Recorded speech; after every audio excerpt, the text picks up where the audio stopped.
স্বাগতম গল্প ক্লাসিক্স চ্যানেলে। পাগলা দাশু সিরিজের পর আমরা নিয়ে চলে এসেছি আরও একটি মজাদার সিরিজ। আপনার আমার ছোটবেলায় পড়া খুব মজার একটি চরিত্র। বলুন তো কি সেই চরিত্র? না, আর আপনাদের লুকিয়ে রাখবো না, বলে ফেলি সেই মজাদার চরিত্রের নাম কি।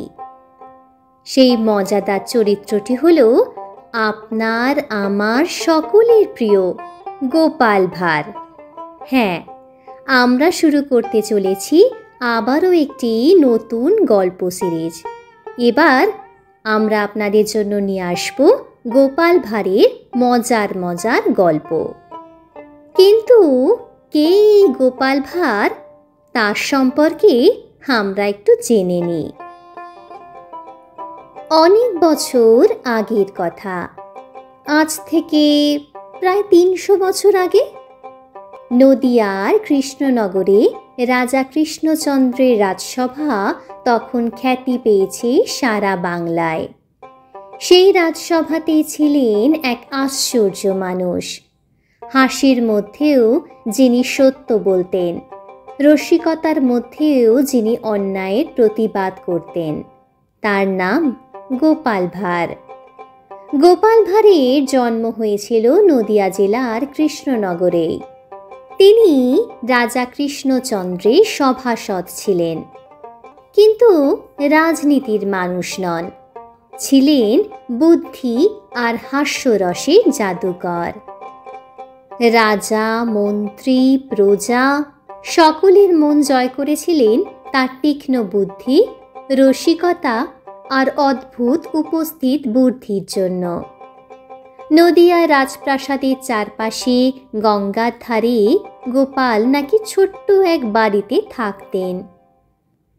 লোকমুখে শোনা যায় রাজা প্রায়ই গোপালকে ডেকে পাঠাতেন আর বলতেন, গোপাল, আজ একটু রাজসভা জমিয়ে দাও। আর মুহূর্তেই হাসিতে ভরে যেত সভার প্রতিটি কোণ। সেই নদিয়ার গোপালই হয়ে উঠেছিল বাংলা লোক সাহিত্যের চিরজীবন্ত কিংবদন্তি। তার বুদ্ধি, তার হাস্যরস আর তার গল্প আজও শেখায় যে মানুষ হাসতে জানে সেই সবচেয়ে বুদ্ধিমান। আমরা আজ শুরু করতে চলেছি গোপাল ভাঁড়ের প্রথম গল্প।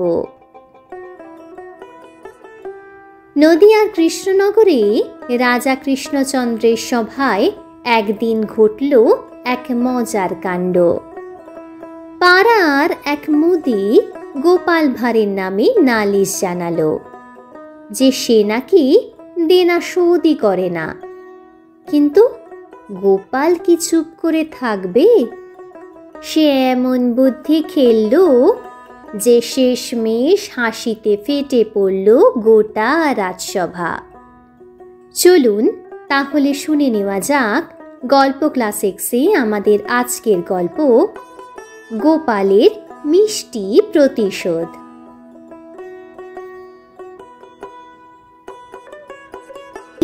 গোপাল পাড়ার এক দোকান থেকে বেশ কিছু জিনিস বাকি খেয়েছিল।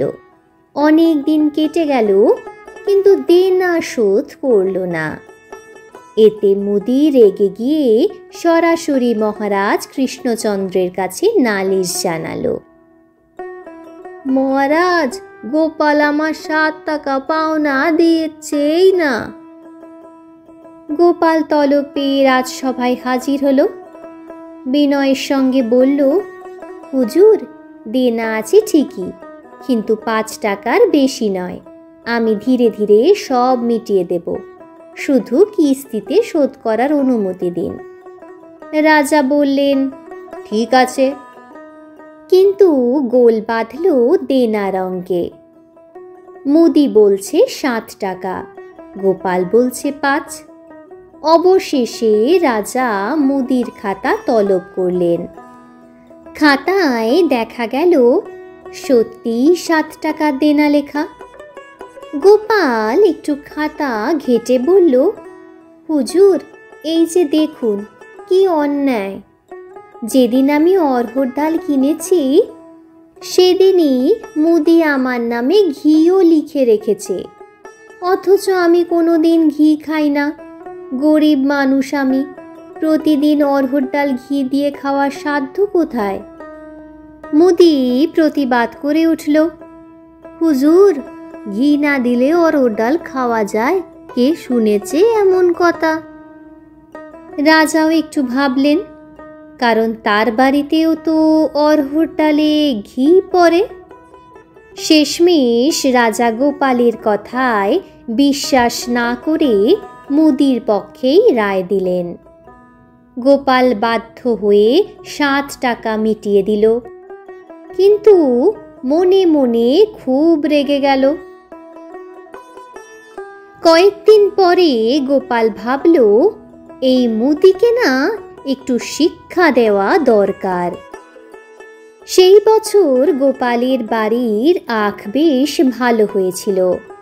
সে সেই আখ দিয়ে মিষ্টি গন্ধ গুড় বানালো।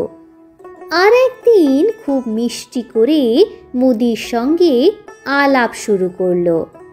কয়েকদিন এমন ব্যবহার করলো যে মুদির বিন্দুমাত্র সন্দেহ হলো না। তারপর গোপাল বলল, মুদি ভাই, কিছু গুড় বিক্রি করতে চাই, খুব সস্তায় দেব, সামান্য লাভ রেখে। মুদি তো খুশি, নগদ টাকা হাতে দিয়ে পিপে ভর্তি গুড় কিনে নিল। গরুর গাড়িতে করে আনন্দে বাড়ি ফিরল। আর মনে মনে ভাবল, আজ ভালো ব্যবসা হলো। কিন্তু কয়েকদিন পর পিপে খুলে সে প্রায় অজ্ঞান। উপরের খানিকটা গুড় আর নিচে পুরো বালি সুরকির মিশ্রণ। মাথায় হাত দিয়ে চিৎকার করে উঠল, হায় রে সর্বনাশ! রেগে গিয়ে সে গোপালের খোঁজে বেরোলো। গোপাল তখন নিশ্চিন্তে পরিবারের সঙ্গে বেড়াতে গেছে। ফেরার পর মুদি গোপালকে ধরে চোটপাট শুরু করতেই গোপাল হেসে বলল, আরে মুদি ভাই, রাগ করছো কেন? অরহর ডাল তো ঘি ছাড়া রান্না হয় না, তাই না? তেমনি আমি বালি সুরকি ছাড়া সরেস গুড় বানাবো কি করে? এই বলে গোপাল এমন হাসলো যে রাজসভা গ্রাম সব হাসির চোটে কেঁপে উঠল।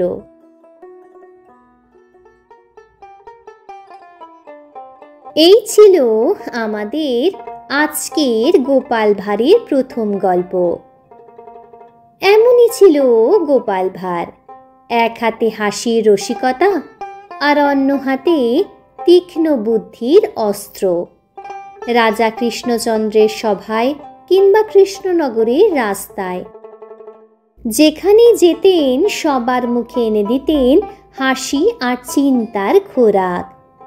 গোপালের গল্পগুলো শুধু মজার নয়, প্রতিটি কাহিনীর মধ্যে লুকিয়ে আছে জীবনের সহজ সত্য, যেখানে বুদ্ধি জেতে কিন্তু অহংকার হার মানে।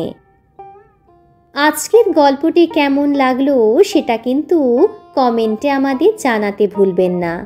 আর গোপাল ভাঁড়ের অন্য কোনো এমনই মজার বুদ্ধিদীপ্ত গল্প শুনতে চাইলে সেটি আমাদের কমেন্টে লিখে জানাতে পারেন। আর গল্পটি ভালো লাগলে একটি লাইক করবেন। এভাবেই সঙ্গে থাকুন গল্প ক্লাসিক্সের, যেখানে হাসির মধ্যেও লুকিয়ে থাকে বাংলার চিরন্তন প্রজ্ঞা।